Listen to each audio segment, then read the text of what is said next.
이 구역 주식 고수들이 한데 모였습니다. 오직 한 명만이 왕좌에 오를 수 있는 수익 배틀 쌈장에 오신 여러분 환영합니다. 안녕하세요. 진행의 이현재입니다. 오늘도 정말 쉽지는 않은 시장이었습니다. 근데 날씨가 계속 맑기만 하면 마른 모래만 가득한 사막이 되듯이 지금은 비옥한 땅을 위한 비가 내린다. 이렇게 시장 분위기를 그렇게 좀 해석해 보시면 좋겠습니다. 간밤 미국은 실적 호조와 파월의 매파 발언 사이에서 혼조 양상을 띄었습니다. 특히 다우지수는 4월 들어서 딱 두 번째 상승이었는데요. 그래도 중동에 추가 충돌이 없었고 또 실적 호조가 있었다는 점 유의미한 부분을 좀 짚어볼 수 있겠습니다. 그럼 우리 시장은 또 어땠을까요? 짚어보겠습니다. 코스피는 일단 장중에 2600선을 지켜내느냐 아니냐 이 부분이 좀 관전 포인트였는데 아쉽게도 메이저 수급 두 주체 부재를 통해서 2600선 내어주면서 마무리가 됐습니다. 그리고 코스닥은 오전장에는 개인이 매수 주체였는데 오후장 들어서 기관의 매수세가 좀 유입이 됐습니다. 그렇다면 이 기관의 시선 어느 곳에 머물렀을지 한번 또 수급 확인을 해보겠습니다. 코스닥 시장에서 기관이 순매수한 탑5 종목입니다. 일단 DIT 오늘 상한가 마감한 장비주고요. JNTC 유리기판이죠. 또 리노공업도 소재 쪽의 테스트 소켓입니다. 그리고 PSK홀딩스 역시나 패키징 GST도 장비인데 제가 바로 앞에 생략한 키워드가 있죠. 반도체입니다. 다 반도체 종목에 이렇게 수급 쏠림이 있었는데요. 지수 반등이 다시 나올 때 그렇다면 역시 반도체 하면서 시세 분출이 또 나올 수 있을지 기관의 순매수에서 또 힌트를 얻어볼 수 있을까 한번 전략적인 부분 고민해 보시면 좋겠습니다. 자, 그리고 시총 상위 종목으로 또 시장의 넓은 부분 체크해 볼게요. 삼성전자와 SK하이닉스 오늘 모두 외국인이 덜어냈습니다. 그리고 또 반면에 현대차와 기아는 오늘 메이저 수급 들어왔는데 시세에는 반영되지 않은 부분 보이면서 또 종가 형성했습니다. 코스닥도 보시면 오늘 시총 빅4 4위까지 다 모두 좀 파란불을 켰는데 역시나 좀 오늘 코스닥에서 그래도 시세가 좀 나온 부분은 반도체가 주 요인이었다는 부분 여기에서도 확인이 됩니다. 리노공업과 HPSP 환하게 빨간불을 켰고요. 특히 HPSP는 오늘 외국인의 관심도 거세게 받았다는 점 한 번 더 체크를 해드릴게요. 자, 당분간 이렇게 좀 불편한 장세가 지속될 거라는 점 목소리가 좀 짙게 들리고 있는데요. 저희와 함께 하시는 여러분은 편안하게 장세 이어가실 수 있도록 포트폴리오 전략 꾸려드리겠습니다. 계속해서 함께 가시면 가격 전략도 상세하게 가져가실 수 있고 종목별 옥석 가리기도 가능합니다. 또 팍스탁 유튜브 채널 들어오시면 다시 보기도 가능합니다. 좋아요, 알림 설정, 구독도 꼭 해주시길 바랍니다. 자, 바로 이어서 주식 고수의 강펀치 키워드 만나보시죠.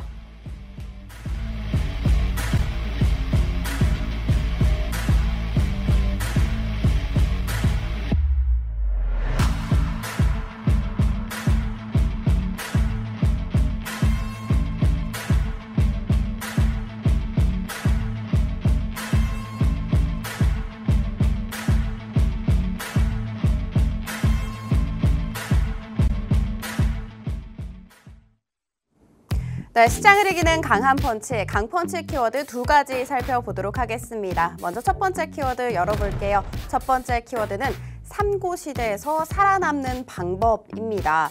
요즘 시장 딱 한마디로 표현을 하자면 역시나 삼고겠죠. 고금리, 고물가, 고환율입니다. 먼저 첫 번째 고물가, 원유 가격이 올해에만 20% 오름세를 보여줬습니다. 역시나 지정학적 리스크 그리고 감산 지속을 꼽을 수가 있고요. 뿐만이 아니라 금이나 은, 구리 이런 원자재 가격도 일제히 상승 곡선을 그려주고 있습니다. 그리고 두 번째 고환율, 어제 1,400원 터치하는 흐름을 보였고요. 그리고 오늘도 1,386원으로 마감됐습니다.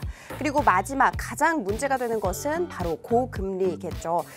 간밤에 파월 의장이 이것을 놓고 인플레이션이 계속 이렇게 높게 지속이 된다면 지금 현재 펼치고 있는 이 제한적인 정책을 더 유지할 필요가 있다라고 언급을 했습니다.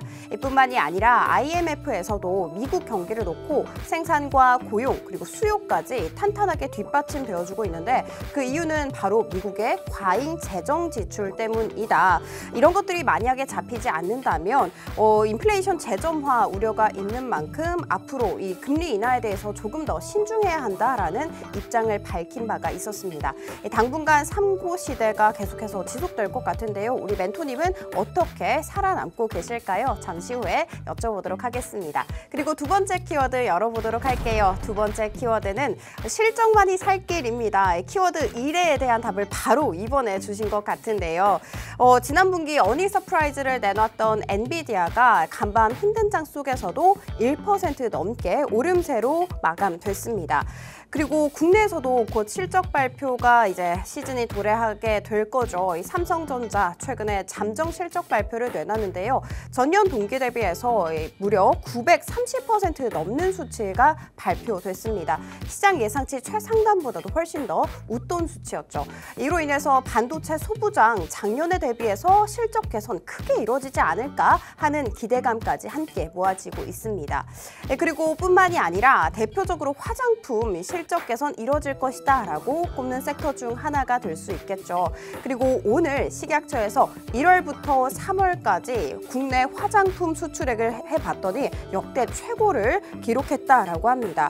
특히 미국 수출이 전년 동기 대비해서 125%나 증가한 것으로 나타났습니다.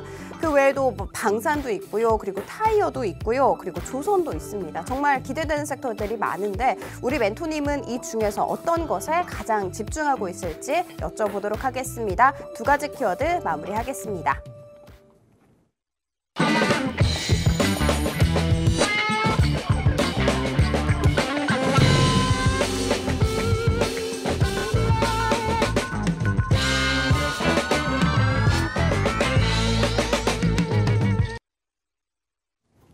수익 배틀 쌈장 본격적으로 시작됐고요. 오늘은 박스탁의 이정호 멘토와 함께합니다.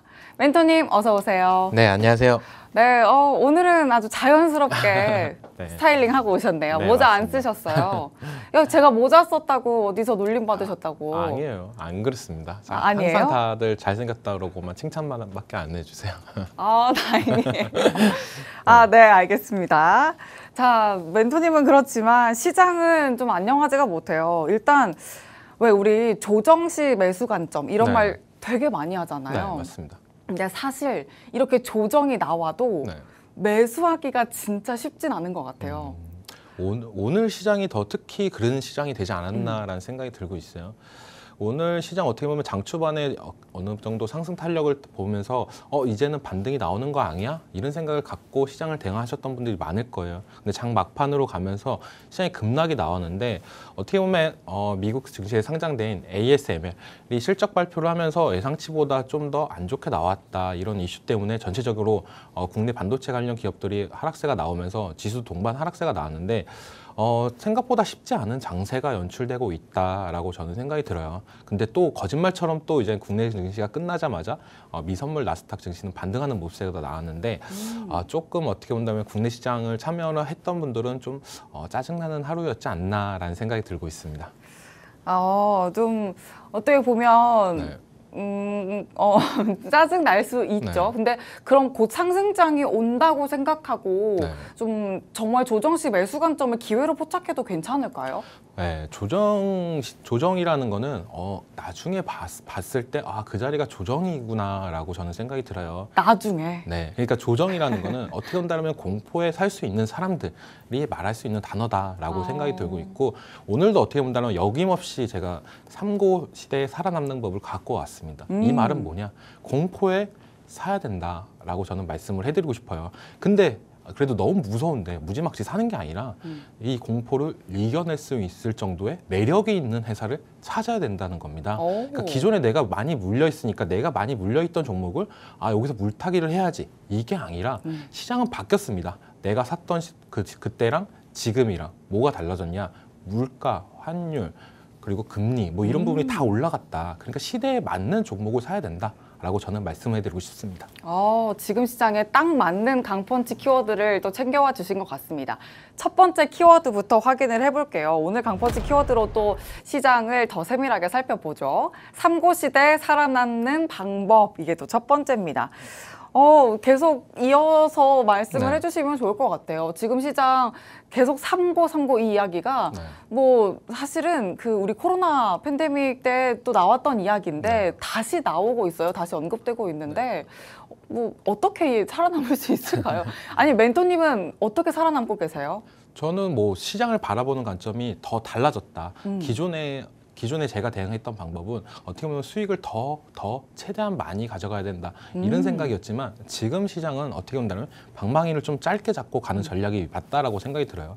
기존에는 홈런을 노렸다라고 한다면 지금은 안타를 적립을 하면서 그걸로 점수를 내는 방식, 이런 방식이 좀 더 시장에 대응할 때 유리하지 않나라고 저는 생각을 하고 있습니다. 방망이를 짧게 잡는 방법. 사실 말은 쉽지만 그러면 종목을 좀 더 짧게 전략을 챙겨가야 된다는 말씀이실까요? 네, 맞습니다. 그 말이 뭐냐면 내가 기존의 목표를 10%를 잡았다고 한다면 요즘 같은 시장, 좀 더 변동성이 있는 시장에서는 어느 정도 한 8% 정도 대 아니면 7% 정도 대 수익을 보고 나와서 다른 종목으로 갈아타던가 이 종목을 다시 한번 지켜보다가 들어가는 전략. 이렇게 어떻게 본다면 분석하는 시간은 더 많이 걸리지만 어떻게 보면 수익 보는 시간은 더 짧게 된다라고 어떻게 보면 더 힘든 시장이 되고 있다라고 저는 생각이 들고 있습니다. 사실 삼고에 대해서는 어떤 게 삼고인지는 많이 알고 계실 것 같아서 이 삼고에 대해서 수혜주가 뭔지를 분석해 주시면 좋을 것 같아요. 어떤 수혜주를 좀 바라볼 수 있을지. 그리고 어떻게 본다면 시장에서 뉴스에서 삼고가 나올 때가 언제였냐라고 우리가 생각을 해본다면 환율 같은 경우는 지금이 1,400원 돌파한 게 네 번째라고 합니다. 네, 97년도 IMF 때, 그리고 리먼 브라더스 때, 그리고 코로나 때, 그리고 지금 시기인데 어떻게 보면 그 시기에 걸쳐서 1년 뒤에 다 주가가 어떻게 됐냐라고 본다고 한다면 다 올랐다라고 저는 보고 있어요. 그러니까 어떻게 보면 지금 시점이 어떻게 보면 가장 힘든 시점이지 않나라고 저는 생각이 들고 있고, 그때랑 지금이랑 좀 다른 거는 그때는 어떻게 보면 대외적인 악재나 이런 부분 때문에 환율이 많이 올랐지만 지금은 어떻게 본다면 이 지정학적 리스크나 이런 부분이 그때 당시보다 더 크냐라고 한다면 좀 그건 또 아니다라고 생각이 들고 있습니다. 그리고 주가나 이런 부분도 또 많이 올라갔던 부분, 이런 부분을 좀 더 체크해보면서 갈 필요는 있다라고 저는 말씀해드리고 싶고, 이제 수혜주로 말씀을 드릴게요. 네, 좋습니다. 고물가는 어떻게 보면 다 알다시피 고물가가 뭐냐? 다 물가가 올라가고 있다. 그러면 물가가 올라가도 우리가 필수적으로 살 수 있는 부분은 어떻게 보면 같이 동방적으로 상승할 가능성이 있다라고 봐요. 대표적으로 우리가 먹고 있는 식품, 음료, 곡물 뭐 이쪽을 고물가 관련주다라고 말씀해드리고 싶고, 유가 관련주 또한 물가가 계속적으로 올라가니까 유가 관련주들의 수혜도 예상을 볼 수 있다고 말씀해드리고 싶어요. 그리고 환율은 뭐 대표적으로 우리가 자동차, 조선, 그리고 OEM 업종들이 있는데 OEM은 뭐 쉽게 말씀해드린다면 외국에서 우리나라에서 공장에서 만들어서 수출을 하는 부분이기 때문에 환차익이나 이런 부분이 발생할 가능성이 높기 때문에 OEM 관련주들도 좀 눈여겨볼 필요가 있다라고 말씀해드리고 싶고, 고금리는 뭐 은행, 보험인데 이쪽은 어떻게 본다면 밸류업 관련주로 하면서 한 차례 상승세가 불었다고 저는 보고 있어요. 그래서 은행, 보험 관련주들은 좀 어떻게 본다면 지금 매매하는 시점보다는 좀 더 날 더워진 시점, 그때 한 번 더 밸류업 관련 프로그램이 더 나온다라고 한다면 그거 보고 들어가셔도 좀 더 낫지 않을까라고 말씀을 해드리고 싶습니다.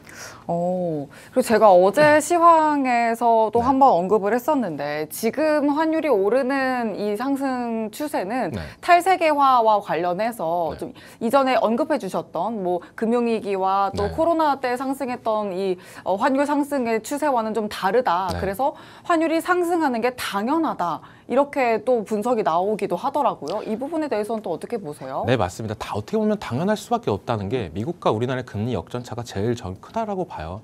그런 부분을 어느 정도 해소해야 어떻게 보면 점차 잡아갈 수 있다. 그러니까 이 삼고 시대를 깨트릴 수 있는 방법은 우리나라 기준으로는 어떻게 보면 미국의 금리 인하가 가장 우선순위가 되지 않을까라고 보고 있는데, 그것도 요즘 시장에서는 약간 쉽지 않게 흘러가고 있다라고 저는 생각이 들고 있어요. 그러니까 이런 부분이 기존과 좀 다르다. 그러니까 너무 긍정적으로. 그래서 금리 인하에 대한 부분이 좀 더 위축되고 있다라는 부분인데 이 전망에 대해서 어떻게 생각하실까요? 어떻게 보면 되게 어제 시장이 되게 아이러니하게 끝났다라고 봐요. 어떻게 보면 미국 시장 관련해가지고 파월 의장이 금리 인하 관련해가지고는 거의 이제 물가지수가 2%대 올 때까지는 얘기를 안 하겠다. 그리고 연준 부의장은 금리 인하를 꺼내지 말라 이런 식으로 강하게 나왔었는데도 미증시는 어떻게 보면 보합권에 머물렀다. 그 말은 뭐냐면 전쟁 시기, 지정학적 리스크 이런 부분 쪽으로 낙폭이 됐던 부분이 어떻게 보면 금리 인하 그런 부분은 강력한 금리 인하에 대한 언급이 있었는데도 미 증시는 보합으로 마감했다는 거는 어떻게 본다면 미국 시장 기준으로 따졌을 때는 매수세가 많다라고 저는 생각이 들어요. 그걸 어떻게 보면 우리나라 증시에 충족을 시키려고 한다면 외국인들도 우리나라 증시에 살 수 있는 종목, 충분히 매력 있는 종목, 그런 종목들이 좀 더 많아진다고 한다면 외국인 수급이 들어오지 않을까라고 보고 있습니다. 외국인 수급 좀 더 기대해 볼 만하다라고 또 포인트를 잡으면서 또 첫 번째 강펀치는 정리를 해보도록 하겠습니다. 두 번째 이어서 또 연동이 되거든요. 같이 더 이야기해 보도록 할게요. 두 번째 강펀치 키워드는 실적만이 살 길이라고 말씀해 주셨어요. 삼고시대 살아남는 방법, 실적만이 살 길, 이게 이어지는 건가요? 네, 이어지는 거죠. 네, 이어지는 거죠. 뭐니 해도 저는 결론적으로 간다고 한다면 주가, 종목들, 기업들은 뭐니 해도 어떻게 보면 실적이지 않나라는 생각이 들고 있어요. 실적이 어느 정도 바탕이 돼야 살아남을 수 있다라고 볼 수 있는데 요즘같이 물가도 비싸고 환율도 높고 금리도 높고 다 높은데 그래도 그 회사의 제품을 살 수밖에 없는 이유 그게 어떻게 보면 그 회사의 실적으로 볼 수가 있고 그 회사가 살아남는 방법이다라고 저는 생각이 들고 있어요. 그래야 그 제품들은 시장에서 경쟁력이 있다라고 저는 생각이 들고 있고 그런 종목들이 어떻게 본다면 시장 수익률보다 더 많은 수익률을 가져다 수 있는 종목이다라고 생각을 하고 있습니다. 대표적으로 어떻게 본다면 우리가 코로나 때 애플이라고 말씀해 드릴게요. 애플이라는 종목이 왜 계속적으로 주가가 상승을 했었는지를 본다고 한다면 달러가 비싸던 애플 제품이 가격이 오르던 인플레이션 때문에 애플 제품이 가격이 오르던 그런 걸 다 무시하면서도 애플은 올라갔습니다. 왜? 애플에 있는 아이폰이 너무너무 잘 팔리기 때문에 이런 부분이 있기 때문에 실적 따라서 주가도 올라갔다. 요즘 애플이 힘을 못 쓰고 있는 거는 아이폰 매출이나 이런 부분이 많이 떨어져 있는 부분 그리고 어떻게 보면 AI에 한 발짝 늦었던 부분 이런 부분이 크다라고 저는 보고 있는데 그리고 제일 중요했던 건 실적이다. 엔비디아 예를 들어보자면 지금 시대에서는 어떻게 본다면 AI 관련된 엔비디아가 가장 큰 상승세를 나타내면서 가장 큰 영업이익도 만들어내고 있다. 이 회사는 뭔데 이렇게 주가가 많이 올라가? 그러면서 이 회사를 파면 팔수록 점점 납득이 가는 회사다라고 저는 생각이 들고 있어요. 이 회사는 어떻게 보면 23년도에 매출이 609억 달러, 약 81조 원을 냈고 영업이익은 거의 50%가 넘는 43조 원을 했습니다. 그 말은 뭐냐면 이 회사는 제품을 팔면 절반은 나는 수익을 본다. 그만큼 너무너무 돈을 잘 번다. 근데 이제는 없어서 못 팔아. 그럼 우린 가격을 올려. 더 벌 수가 있다라고 저는 생각이 들어요. 그러니까 요즘 같은 시장에는 어떻게 보면 실적이 되게 중요한 시적이다. 그리고 어떻게 보면 1년 중에 첫 성적표를 받는 게 1분기 실적입니다. 그만큼 이번 연도 실적이 잘 나와야 전체적으로 이번 연도 기대감을 갖고 쭉 갈 수 있기 때문에 실적이 중요하다고 말씀드리고 싶습니다. 좋습니다. 또 실적 관련해서 좀 이야기를 해봐야 될 텐데 실적 증가 예상을 좀 하고 있는 업종들을 또 짚어주셨어요. 반도체, 타이어, 방산. 반도체 하면 당연히 뭐 우리 대장 형님이죠. 저요? 네, 저 우리 멘토분들 중에 형님인가요? 얼굴만 형님? 네. 반도체에서 삼성전자를 얘기해보고 싶은데 저는 또 환율에 대해서 또 짚어주셨으니까 오늘 외국인이 삼성전자 덜어냈잖아요. 네. 혹시 이게 환율과 연동이 돼 있을까요? 그렇진 않나요? 그렇진 않다라고 봐요. 어떻게 보면 주가가 장막판에 빠지면서 지수 하락이나 이런 부분일 때 제일 먼저 빠지는 게 삼성전자입니다. 갑작스러운 급락이 나왔잖아요. ASML 실적 발표 이후로. 그러면서 전체 증시를 어떻게 보면 다운시키는 부분으로서 삼성전자 쪽으로 매도세가 좀 나왔다라고 저는 보고 있고 전체적으로 근데 실적이나 이런 부분 봤을 때는 되게 양호하다. 지금 어떻게 보면 85,000원을 찍고 지금 조정하는 부분이 있는데 계속적으로 얘기하지만 8만 원 밑에서는 충분히 매력적인 종목이다라고 말씀드리고 8만 원 싶어요. 밑에서요? 네. 그럼 위로 올라가면 매력적이지 않나요? 그러니까 이 삼성전자 같은 거는 중장기 종목이에요. 그러니까 이 종목을 손절하는 거는 어떻게 본다면 되게 아쉽다라고 저는 말씀해드리고 싶어요. 그 말은 손절을 안 하려면 우리는 최대한 싸게 사야 된다. 중장기를 노리고 들어가는 종목들을 대표적으로 어떻게 접근을 해야 되냐.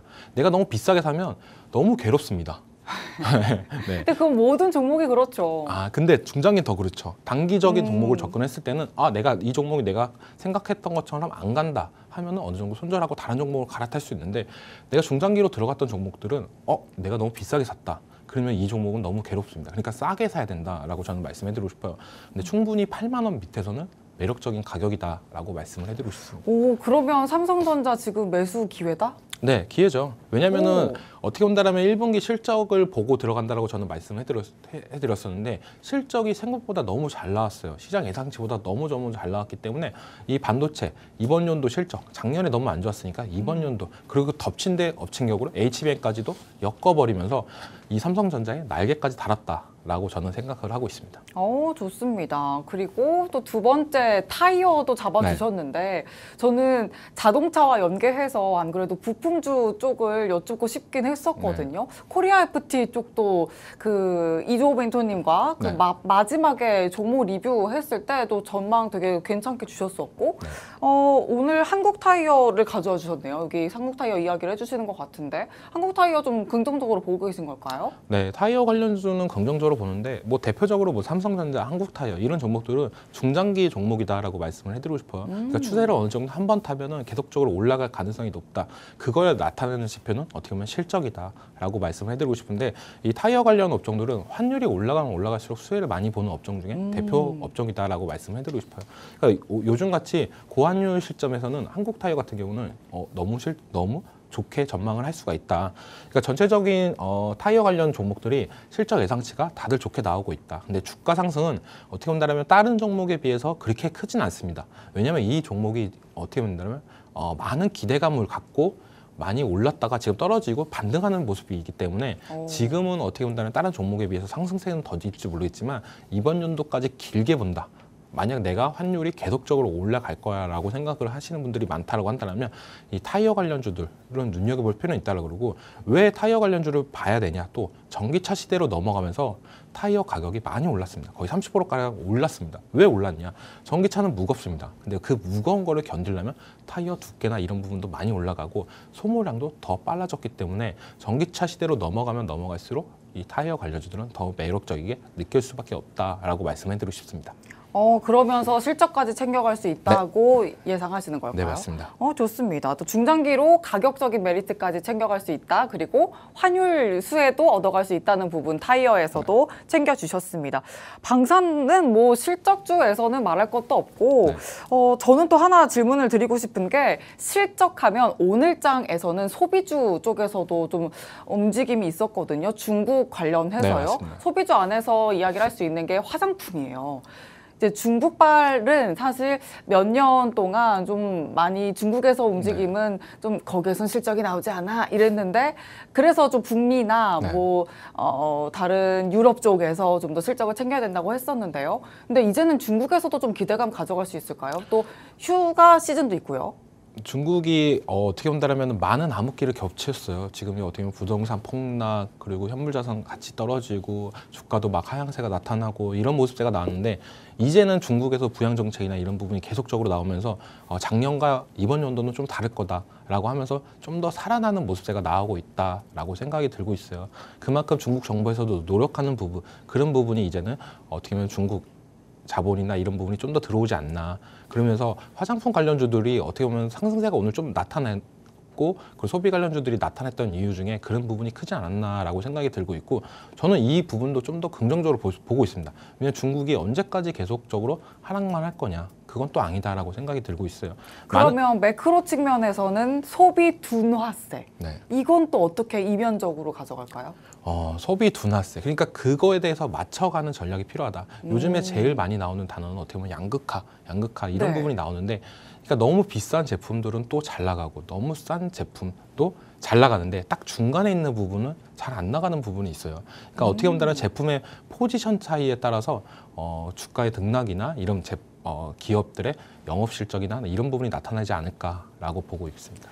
아, 좋습니다. 또 이 안에서도 세부적인 디테일함이 정말 필요할 것 같습니다. 혼자 하시기에 쉽지 않을 텐데 저희 방송 안에서도 종목 전략 든든하게 챙겨보시길 바랍니다.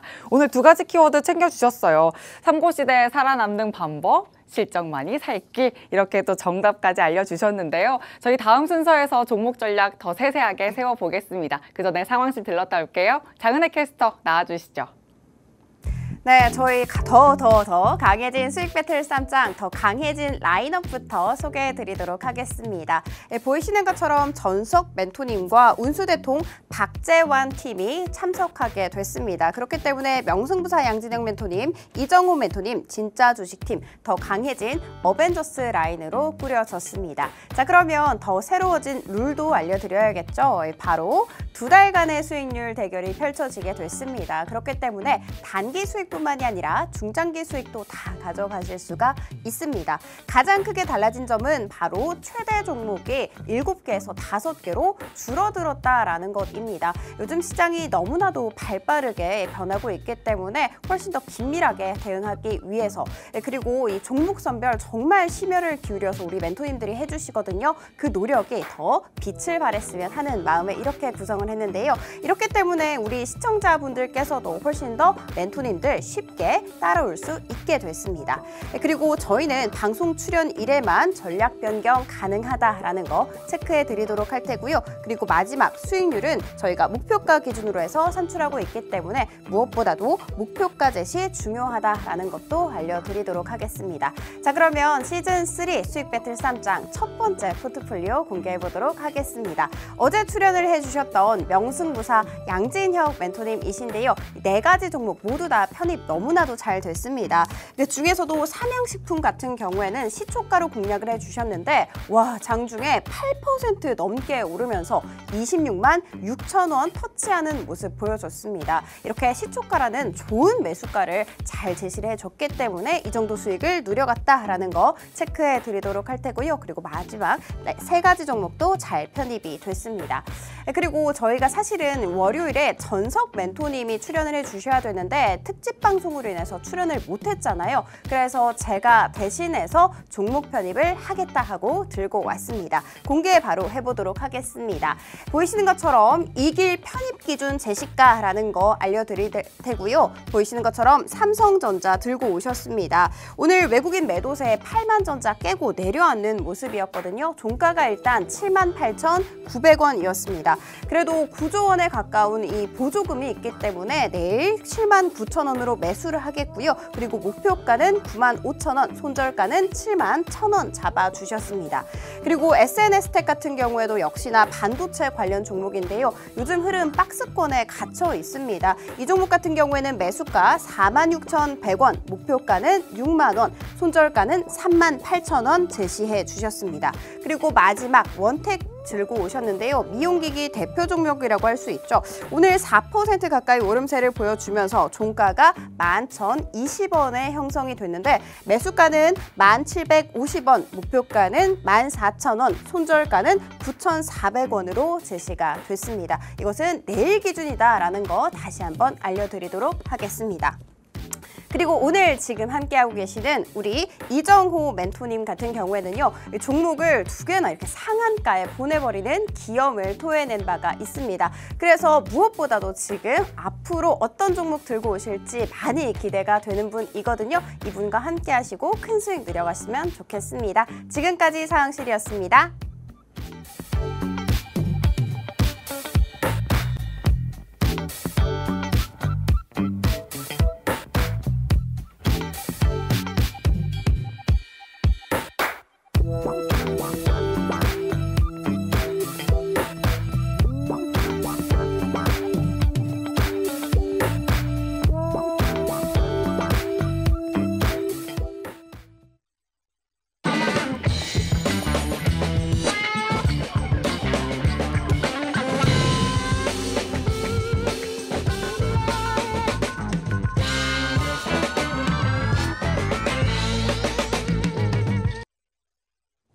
수익 배틀 쌈장 팍스탁의 이정호 멘토와 함께하고 있습니다. 이제 종목 이야기 세세하게 펼쳐봐야죠. 오늘 또 시즌3 처음 나와주신 날이기 때문에 포트폴리오가 비어있어서 하나하나 채워봐야 되는데 그 전에 시즌2 이정오 멘토님과 함께 이야기를 더 먼저 나눠봐야 될 것 같아요. 지금 시즌3 이정호 멘토님은 잠시 자리를 비우셨어요. 시즌2의 이정오 멘토님이 나와 계세요. 2%도 안 되는 합상 수익률로 마무리를 하셨네요. 그렇지만 LIG넥스1 뭐 좋은 종목은 정말 다 들어가 있어서 이 부분에 좀 아쉬운 점, 하지만 좋았던 점, 그리고 시즌3에서 나 이렇게 하겠다. 3분만 드리겠습니다. 네. 어떻게 보면은 좀 아쉽다라는 생각이 들어요. 그게 뭐냐면 어떻게 보면 수익권이 있을 때 어느 정도 포트를 좀 빨리빨리 교체했어야 되는데 그런 부분이 좀 아쉬웠다라는 생각이 들고 있고 들어갔던 종목들이 다 미래 비전이나 어떻게 보면 시장에 지금은 약간 소외가 되면서 좀 떨어졌던 부분인데 다시 한번 시장에 수급만 들어온다고 하면 충분히 제자리는 다 올라갈 종목이다라고 생각이 들고 있어요. 그러면서 이제 시즌 3를 준비하면서 이제는 좀 더 저번에는 너무 초반에 너무 올라갔기 때문에 좀 안 좋아하지 않았나 이런 생각도 들고 있는데 아까 용두삼이 말씀하셨잖아요. 네, 너무 처음에 1위였는데 지금 갈수록 이렇게 되는 부분이 어떻게 본다라면은 상한가를 찍고 다시 떨어졌던 부분 이제 바닥을 다졌다라고 저는 생각이 들고 있는데 그만큼 어떻게 보면 지금 준비하는 부분이 있어서 종목이나 아니면은 이제 포트폴리오 교체나 이런 부분을 좀 더 빨리빨리 이루어질 거다라고 저는 생각이 들고 있어요. 아까 방송 초반에도 얘기했다시피 요즘 시장이 그런 시장이다. 그러니까 너무 어떻게 본다면 5%, 10% 정도 수익이 났을 때 챙기고 변화하는 부분, 이런 부분을 좀 더 방송에서 보여줄 수 있는 기회가 되지 않을까라고 저는 생각을 하고 있습니다. 너무 좋습니다. 또 빨리빨리 변화할 수 있는 그만큼 트렌드에 맞게 또 포트폴리오 조정을 더 잘 해보겠다 이렇게 말씀해 주셨습니다. 그럼 시즌3에서 더 많은 기대해 보도록 할게요. 자, 그러면 어떤 종목으로 또 이렇게 빨리빨리 변화할 수 있는 이 시대의 변화에 맞는 또 종목을 챙겨주셨는지 한번 확인해 보겠습니다. 첫 번째 종목은 어떤 종목일까요? 네, 첫 번째 종목은 제이스텍이라는 종목이에요. 제이스텍? 네, 제이스텍이라는 종목인데 이 종목을 왜 갖고 왔냐라고 본다라고 한다면 시총 대비 실적 예상치가 너무 좋아요. 오늘 계속적으로 얘기했던 단어는 실적이었는데 이번 연도 실적 예상치나 이런 부분이 높기 때문에 갖고 왔다. 물론 이 회사가 맨 처음에 했던 부분은 디스플레이 반도체 2차 전지 쪽에서 다양한 분야의 장비를 제조하는 업체인데 왜 요즘에 다시 한번 시장의 이슈가 불 것 같다라고 보냐면 HV 무인 물류 로봇 개발로 로봇 관련주로 편입이 됐습니다. 불과 한 달 전만 해서도 로봇 관련주로 편입이 되면 좀 더 상승세가 좋게 나왔던 부분이 있었는데 요즘은 좀 더 다르죠. HBM 관련주로 역계약 올라가는 모습세가 나오고 있는데 근데 분명한 건 이 무인 물류 로봇으로 인해서 매출까지도 찍고 공급 계약까지 했던 부분 삼성 SDS의 61.6억을 했던 부분, 공급 계약 체결했던 부분이 크기 때문에 좀 더 어떻게 본다면 다른 로봇 관련주보다 상승세가 나오지 않을까. 지금 어떻게 본다면 로봇 관련주들이 좀 더 암흑기를 보내고 있다고 생각을 하는데 이 종목이 반등이 나올 때는 어떻게 본다면 기존 로봇 관련주들보다 상승세가 더 나오지 않을까라고 생각이 들고 있어요. 그리고 오늘 되게 오랜만에 로봇주 움직임이 나왔잖아요. 네. 근데 어제 자율주행 관련해서도 좀 꿈틀꿈틀 있고 요즘 그런 게 좀 있단 말이에요. 네. 그 로봇주 자체가 AI와 또 자율주행 이렇게 어디에서 좀 더 파생이 또 세게 나온다고 보시는 걸까요? 로봇이랑 AI랑 겹치려고 한다면 그거는 우리 실생활에 관련됐을 때가 더 파급력이 클 거라고 생각이 들고 있습니다. 지금은 어떻게 본다면 산업용으로서 로봇 관련주들이 더욱더 이슈가 부각되지 않나. 왜냐하면 그 인건비나 이런 부분이 제일 큰 부분.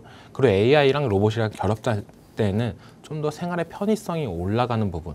그때가 된다라고 한다면 좀 더 고령화 사대가 되거나 아니면 사람들이 더 편한 부분 그런 부분을 됐을 때가 되지 않았을까라고 보고 있습니다.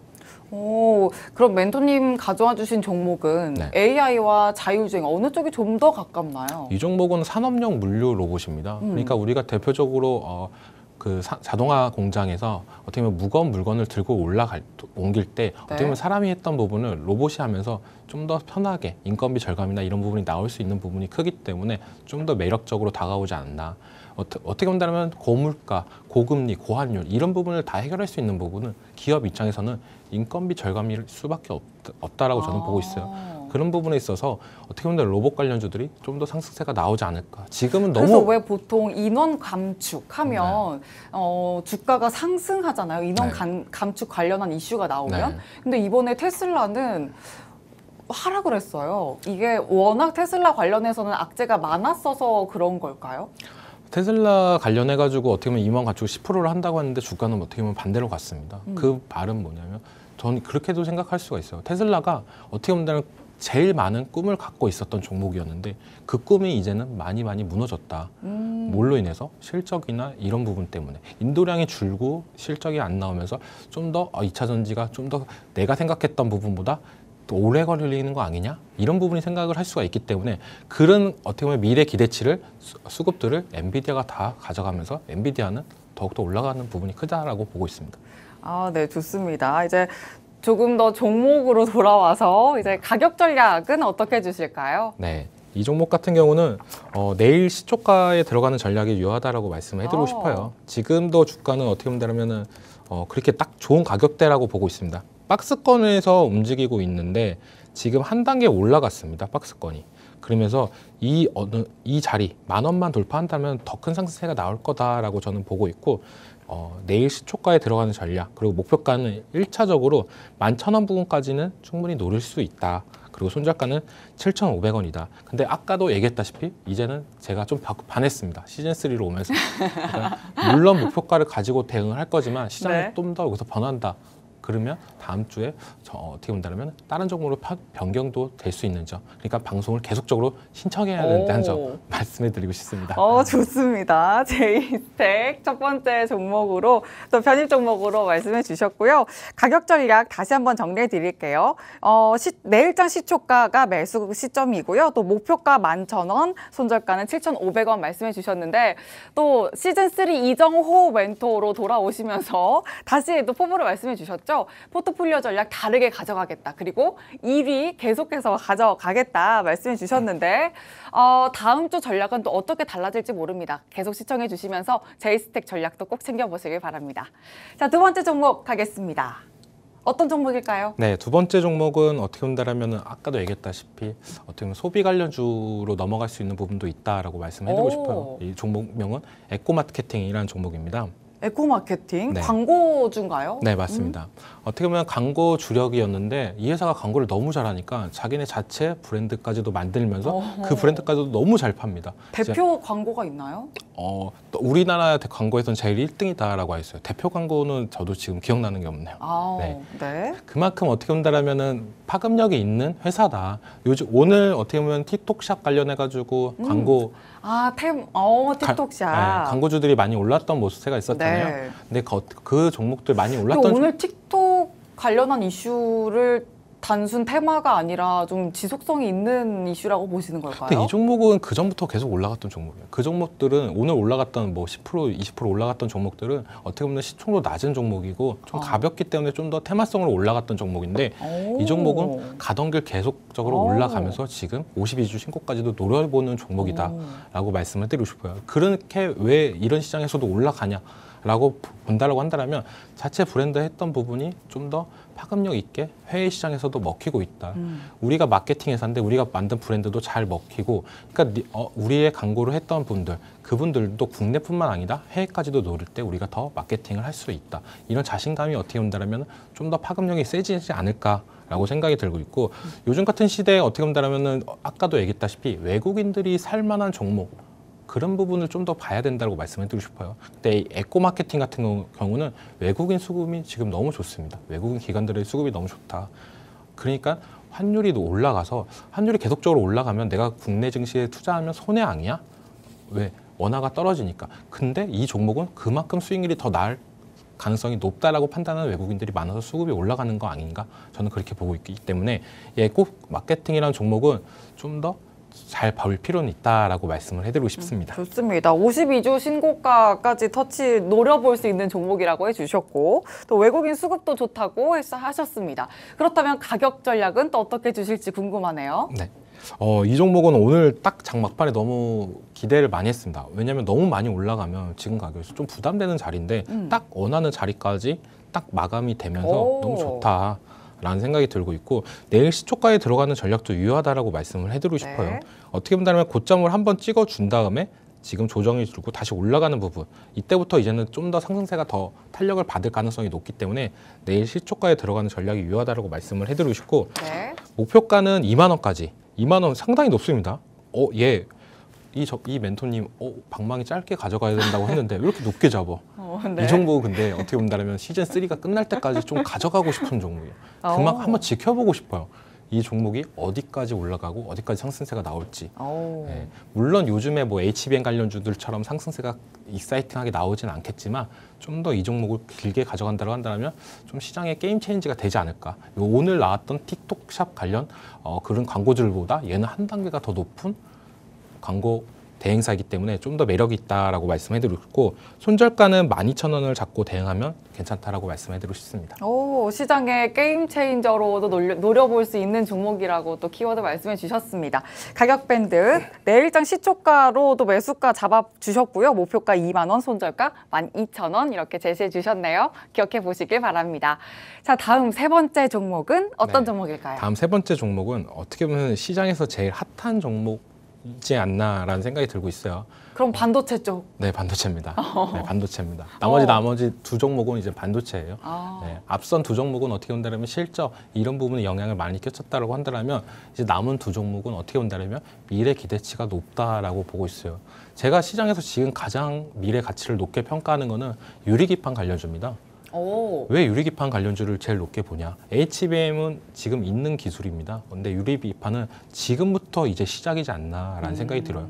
그러니까 기판이 기존 기판에서 유리기판을 넘어가면 단가나 이런 부분이 많이 올라갑니다. 근데 그 대신 효율이나 성능은 그만큼 더 올라가는 부분이 있어요.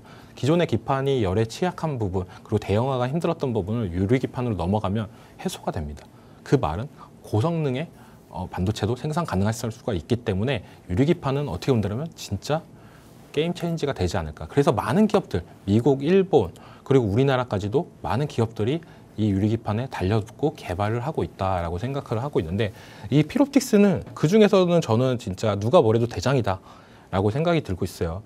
세계 최초 유리기판 TGV 양산잡이를 출하한 모습 이게 어떻게 본다면 제일 큰 이슈지 않나라고 보는 게 양산잡이에 이때까지 출하했던 우리나라 기업이 없었는데 이 기업이 그만큼 부각이 되면서 올라갔던 부분 이 뉴스가 나오자마자 상한가가 나왔던 부분이 가장 큰 이슈다. 우리가 어떻게 본다면 한미반도체가 상한가 갈 때 이제 이 종목 끝이야. 이젠 더 이상 안 갈 거야. 했는데 눈 떠보니까 이제 10만 원이 넘겼습니다. 이 필옵틱스도 어떻게 본다면 제2 한미반도체가 될 가능성이 높다라고 저는 좀 생각을 하고 있어요. 그래서 차트가 너무 궁금하거든요. 가격 전략 어떻게 주실까요? 네, 이 종목 같은 경우는 내일 시초가에 들어가는 전략보다는 26,500원 정도에 들어가는 전략이 좋다라고 말씀을 해드리고 싶어요. 이렇게 딱 잡아주신 이유가 있나요? 네, 딱 어떻게 본다면 딱 27,000원 정도를 딱 잡고 싶었는데 네, 어떻게 보면 오늘의 제일 저가가 26,500원이었던 부분이 있습니다. 그러니까 그 정도 가격대까지 올 때까지 좀 기다렸다가 들어가는 전략. 어떻게 보면 단기간에 많이 올랐기 때문에 좀 더 부담스러운 부분도 있다. 그렇기 때문에 좀 더 낮은 가격에 사는 부분이 유리할 거다라고 저는 생각이 들고 있고 그렇게 오늘 어떻게 본다면 미증시가 좀 더 하락세가 나오고 ASMR이 하락세가 나온다고 한다면 내일 들어갈 자리가 나오지 않을까라고 해서 좀 더 싼 가격에 들어가는 전략으로 말씀해드렸고 목표가는 4만 원으로 잡았습니다.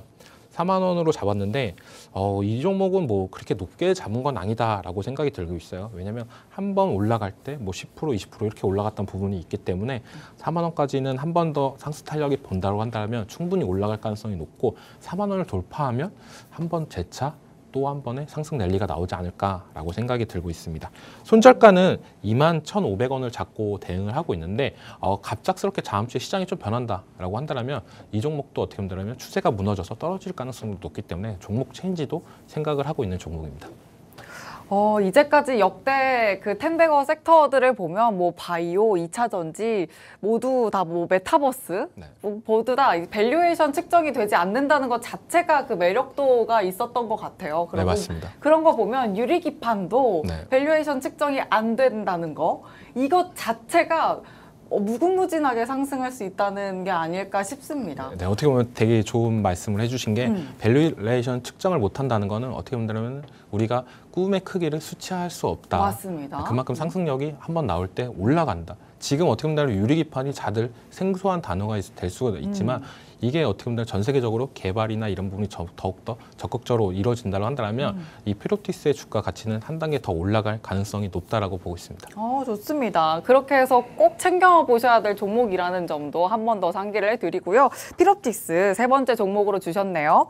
26,500원 매수가, 목표가는 4만 원, 또 손절가는 21,500원 꼭 기억해 주시길 바랍니다. 저희 방송 시청하시면서 가격 전략도 꼭 챙겨보셔야겠고요. 피로틱스처럼 이렇게 반도체 종목은 하루하루 이슈가 다르고 순환 매장세 워낙 빠르잖아요. 노란톡방 안에 들어오셔서 꼭 함께 멘토님과 전략 챙겨보셔야 된다는 점도 꼭 강조해 드립니다. 화면 하단 보시면 QR코드 있습니다. 휴대전화 기본 카메라 켜서 가져다 대기만 하시면 입장 링크 생성이 되거든요. 링크 통해서 꼭 들어와 주시길 바랍니다. 자, 그리고 나머지 마지막 종목 지금 바로 확인해 보죠. 네, 마지막 종목도 어떻게 본다면 반도체 관련 종목입니다. 요즘 어떻게 본다면 AI, 데이터 센터 관련해가지고 이슈가 많은데 그 중에서 어떻게 본다면 이 종목이 이 종목도 어떻게 보면 아까도 얘기했다시피 밸류레이션을 측정할 수 없는 그런 사업을 하고 있다라고 보고 있어요. 바로 GST라는 종목인데 GST. 네, 액침 냉각 시스템을 개발을 착수했습니다. 2022년부터. 네, 어떻게 보면 남들보다 빨리 진행했던 부분이 이 회사의 지금의 주가 상승력이 되지 않았나라고 생각이 드는데 액침 냉각 시스템이 뭐냐? 단순하게 생각을 한다면 우리가 기존에 있던 반도체 GPU나 AI 반도체 이거를 냉각을 시켜줘야 됩니다. 왜냐하면 계속적으로 열기가 올라간다라고 한다면 이게 제품이 불량이 될 수가 있는 부분이 있기 때문에 고장이나 이런 우려가 있기 때문에 계속적으로 냉각을 해줘야 돼요. 그러니까 우리가 컴퓨터를 팬을 돌려두듯이 이런 AI 데이터 센터는 계속 추운 환경을 만들어줘야 되는데 이 에어컨이나 이런 부분보다 이 열기가 더 뜨겁기 때문에 이런 H 냉각 시스템을 계속적으로 전 세계가 원하는 부분이 크다라고 생각이 들고 있어요. 그러니까 이 데이터 센터가 계속적으로 업그레이드 되고 AI 반도체가 더욱더 올라갈수록 어떻게 보면 냉각 시스템이나 이런 부분이 더욱더 부각이 될 가능성이 높다. 라고 저는 보고 있는데 그중에서 어떻게 보면 GST는 이쪽 액침 냉각에서는 대장이지 않나라는 생각이 들고 있어요. 주가도 그거에 따라서 딱 나타나는 모습세가 나오고 있다라고 생각이 들고 있습니다. GST는 이 액체 냉각, 액침 냉각이라는 키워드가 나왔을 때 계속 움직였던 종목이거든요. 그때부터 가격 전략은 어떻게 주실까요? 네, 차트를 보면 이 종목은 딱 좋습니다. 어떻게 보면 정석적인 차트지 않나. 한 단계 올라갔다가 지금 하락세가 나왔는데 거의 61선 부분에서 이제는 반등세가 나왔습니다. 네, 그리고 딱 한 캔들이 21선까지도 안착하는 모습세. 그러니까 이 종목 같은 경우는 내일 시초가에 들어가도 충분히 무난하다라고 말씀을 해드리고 싶고 목표가는 딱 거의 전고점이 6만 원 부분까지 한번 노려보자. 네, 그리고 손절가는 45,000원, 4,500원, 4,500원입니다. 네, 그러니까 어떻게 보면 손절은 좀 짧게 가져가는 전략. 그리고 61선 이탈하면 좀 나중에 피했다가 재차 들어가는 전략이고 이제 반등이 나온다고 본다면 6만 원까지도 충분히 올라갈 가능성이 높은 종목이다라고 말씀해드리고 싶습니다. 좋습니다. 전고점 부근까지도 목표가 노려볼 수 있다는 점도 체크를 해주셨습니다. GST 마지막 종목으로 오늘 신규 편입 종목 말씀해 주셨고요. 내일장 시초가도 노려볼 수 있다고 또 매수 라인도 말씀해 주셨네요. 목표가 6만 원, 손절가 4,500원까지 가격 밴드 설정해 주셨습니다. 꼭 기억해 보시길 바랍니다. 오늘 말씀해 주신 네 가지 종목 에코마케팅, 제이스텍, 피로틱스, GST까지 네 가지 주셨는데 이렇게 네 종목으로 다음 주 이제 성적이 또 바로 발표가 되잖아요. 네. 한 주 동안 보면 1위에서 또 만나볼 수 있을까요? 1위 하기 싫어요 이제. 네. 용두 3위 네, 성적 나올까 봐요? 천천히 갈 거다. 5등에서 천천히 올라오겠다. 네, 천천히 올라갔다. 네, 바닥에서 올라가겠다. 그게 어떻게 본다면 우리가 원하는 주식이지 않나. 단기간에 올라갔다 단기간에 떨어지는 것보다는 천천히 꾸준하게 우상향하는 주식처럼 우량주처럼 저도 그런 모습을 보여드리고 싶습니다. 좋습니다. 지금 시장의 모습처럼 지금 시장에서 가장 최상의 전략이 필요한 천천히 손실을 최소화하는 전략을 가져가야 하는 것처럼 나도 그렇게 포트폴리오 전략 그리고 순위 전략도 가져가겠다 이렇게 말씀해 주셨네요. 함께 기대해 주시길 바랍니다. 자, 저희는 여기서 마치겠습니다. 지금까지 드린 내용은 종목의 상승과 하락을 보장하지 않는다는 점 유의해 주시길 바랍니다. 시청해 주신 여러분 고맙습니다.